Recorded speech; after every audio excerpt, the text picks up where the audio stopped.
તો નમસ્કાર દર્શક મિત્રો, સ્વાગત છે તમારું મારી યુટ્યુબ ચેનલ ખુલ્લી આંખે ગુજરાત.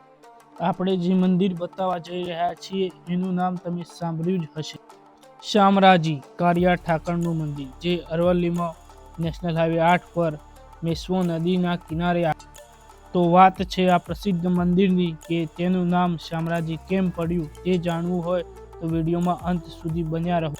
અહીંનું લોક પ્રચલિત ગીત પણ તમે સાંભળ્યું હશે, શામળાજીના મેરે રણઝણિયું રે પેજણિયું વાગે. તે કોમેન્ટ બોક્સમાં જણાવો. હવે આપણે આવી ગયા છીએ મંદિરના પરિસરમાં. અહીં આવી રહ્યા છે 8 તારીખે આપણા લોક લાડીલા મુખ્યમંત્રી શ્રી ભૂપેન્દ્રભાઈ પટેલ. તો મંદિરમાં જોરોશોરોથી તૈયારીઓ ચાલી રહી છે. અહીંયા 4 દ્વારો આવેલા છે. આપણે પ્રથમ દ્વાર પર છીએ. અહીંયા હાથીની કોતરણીવાળી કલાકૃતિ કરેલો પ્રથમ ગેટ છે. તો ચાલો હવે કાળિયા ઠાકરના દર્શન કરી લઈએ. અહીંયા શ્રદ્ધાળુઓ ગુજરાતના જ નહીં પરંતુ બીજા રાજ્યોના પણ આવે છે. બહુ દૂર દૂરથી રાજ્યોથી આવે છે. અહીંયા આપણે જોઈ શકીએ છીએ કે કેટલી નકાશીથી, આ બારીકાઈથી અહીંયા ડિઝાઇનો બનાવવામાં આવી છે. તે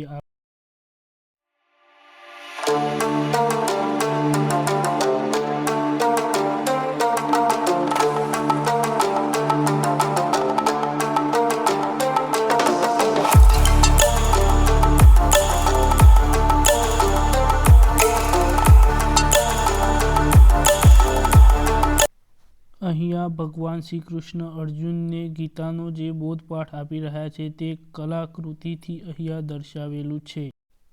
આ મંદિરમાં શિલ્પકારો દ્વારા જે કલાકૃતિનું નિર્માણ કરવામાં આવ્યું છે એ જોઈને લાગતું નથી કે આ 11મી સદીમાં ચાલુક્ય વંશાવલીમાં બનેલું હશે. અત્યારે આ કલા જોઈને એવું લાગતું નથી કે આ આધુનિક સંસાધનો વગર શક્ય પણ છે, પરંતુ આ 11મી સદીથી આ મંદિર હજી અડીખમ ઊભું. આ મંદિર એ સમયે 3 માળનું બનાવવામાં આવ્યું છે. તો તમે વિચારી શકો છો કે એ વખતે કઈ પરિસ્થિતિમાં આ મંદિરનું નિર્માણ કરવામાં આવ્યું હશે. આ અમૂલ્ય વારસો આવનારી પેઢીઓ માટે આપણે સાચવીને રાખવો જોઈએ. આ મારા પાછળની કૃતિઓ કૃષ્ણ અવતારની એક એક લીલાઓ દર્શાવેલી છે, તે તમે ધ્યાનથી જુઓ. તો વાત કરીએ આ મંદિરનું નામ શામળાજી કઈ રીતે પડ્યું. તો આ મૂર્તિ શ્યામ વર્ણની છે, એટલે આ મંદિરનું નામ શામળાજી પાડવામાં આવ્યું છે.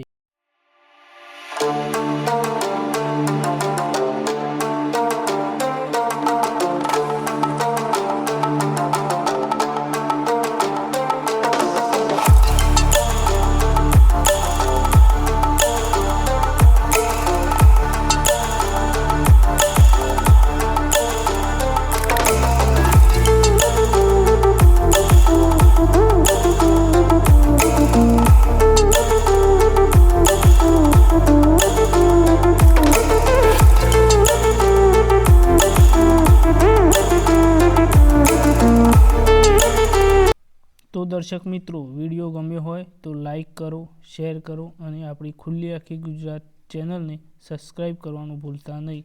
ત્યાર સુધી મળીએ એક નવા વિડીયો સાથે. ત્યાર સુધી જય કાળિયા ઠાકર. સબસ્ક્રાઈબ કરો.